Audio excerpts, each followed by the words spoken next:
Dear children, today we are going to start chapter first, computers past and present. Okay. In this chapter, we will discuss about generation of computer, characteristics of computer, and wearable gadget. Okay. इसमें से first है आपका generation of computer. Generation means क्या होता है? Generation मतलब हुआ कि जैसे कि हमारे ग्रेट ग्रेट पेरेंट है, हो गया, उनके बाद ग्रैंड पेरेंट हो गया, फिर पेरेंट हो गया, फिर उनके बाद हम लोग, यही जो जनरेशन जैसे हम लोगों में चलते रहता है, इसी तरह कंप्यूटर का भी जनरेशन होता है। ठीक है, जिसमें से आपको एक चार्ट दिखाया गया है कि इसमें एक जनरेशन है कंप्यूटर का, उसमें टेक्नोलॉजी दिया हुआ है और फीचर्स दिया हुआ है। इसी के बारे में आज हम चर्चा करेंगे। इसमें से देखिए, कंप्यूटर का 5th जनरेशन है, जिसमें से पहला जनरेशन है फर्स्ट जनरेशन, जिसको कहते हैं कि फर्स्ट जनरेशन आपका 1940 से 56 में आया है। ठीक है, इसमें जो टेक्नोलॉजी यूज होता है, उस टेक्नोलॉजी का नाम है आपको वैक्यूम ट्यूब। ठीक है, इस जनरेशन का जो कंप्यूटर था वो था कैसा कि they use a lot of electricity and generated a large amount of heat. मतलब ये जो सिस्टम था, एक बहुत बड़ा सिस्टम होता था कि एक रूम में इस सिस्टम को रखा जाता था और बहुत ज़्यादा इलेक्ट्रिसिटी लेता था। उसके बाद जब इलेक्ट्रिसिटी ज़्यादा लेता था तो हीट जो है ज़्यादा जनरेट करता था।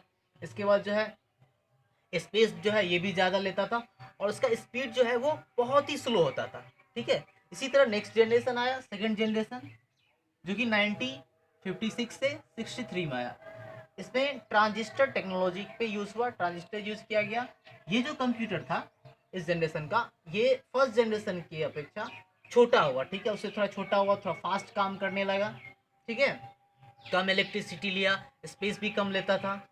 इसके बाद आपका थर्ड जनरेशन कंप्यूटर आया, जो कि 1964 से 71 में आया। ठीक है, इसमें जो टेक्नोलॉजी यूज होता है था, उसका नाम था आईसी। ठीक है, इसका मीनिंग होता है इंटीग्रेटेड सर्किट। इंटीग्रेटेड सर्किट का मतलब कि एक ऐसा सर्किट होता था जो कि सिलिकॉन चिप का बनाया जाता है और इसमें मतलब कॉम्बिनेशन ऑफ 1000 ट्रांजिस्टर मिलके, मतलब हजारों ट्रांजिस्टर मिलाकर आईसी बनाया जाता था। ठीक है, और ये जो कंप्यूटर था, the user communicate with the computers using keyboard and monitor. मतलब इस कंप्यूटर पे यूजर कम्युनिकेट कर सकता था, बात कर सकता था एक दूसरे के साथ कीबोर्ड और मॉनिटर की मदद से। ठीक है, इसके बाद आया fourth generation. Fourth generation computer जो था वो 1972 से प्रेजेंट, मतलब अभी के टाइम जो चल रहा है। ठीक है, उसमें जो टेक्नोलॉजी यूज होता वो माइक्रो प्रोसेसर उसका नाम था, जो कि मतलब कॉम्बिनेशन वो 1000 आईसी, मतलब 1000 आईसी मिलकर ये प्रोसेसर चिप बनाया जाता था।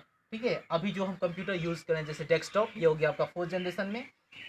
इसमें क्या होता है, computer can be link together to the form of computer network. मतलब कंप्यूटर को नेटवर्किंग कर सकते थे, एक दूसरे के साथ जोड़ के कनेक्ट करके हम वर्क कर सकते थे। ठीक है, और उसके बाद लास्ट जनरेशन है फिफ्थ जनरेशन, जो कि अभी से और काम चल ही रहा है, मतलब इस पे रिसर्च हो ही रहा है। इसमें जो टेक्नोलॉजी था वो आर्टिफिशियल इंटेलिजेंस मीन्स, मतलब ये कोई टेक्नोलॉजी नहीं है, ये एक ब्रांच है कंप्यूटर साइंस का। ठीक है, इस पर रिसर्च किया जा रहा है कि ऐसा कंप्यूटर बनाया जाए जो कि इंसान अपना फीलिंग्स और इमोशन को जो है मतलब उस पर शो करता है, जैसे उसे कंप्यूटर भी कर सके, ये हमारा बात को समझ सके। ठीक है, this computer are still in the development stage. मतलब ये जो है एक डेवलपमेंट स्टेज पे है, मतलब इस पे काम हो रहा है और इसका मतलब जो ये काम कर रहा है, this computer will be understand natural language. हम जानते हैं कि कंप्यूटर कोई लैंग्वेज समझता नहीं है, बट ये एक ऐसा कंप्यूटर बनाया जा रहा है कि इंसान की बात को समझ सके। ठीक है, और इंसान जो बोले वैसे काम कर सके। जैसे कि अभी आप सुने होंगे रॉबर्ट के बारे में, रॉबर्ट जो बनाया जा रहा है, रिसर्च हो रहा है इसी टाइप से। यही फिफ्थ जनरेशन जो है, इस पर काम चल ही रहा है। ठीक है, ये आपका जनरेशन था। ओके।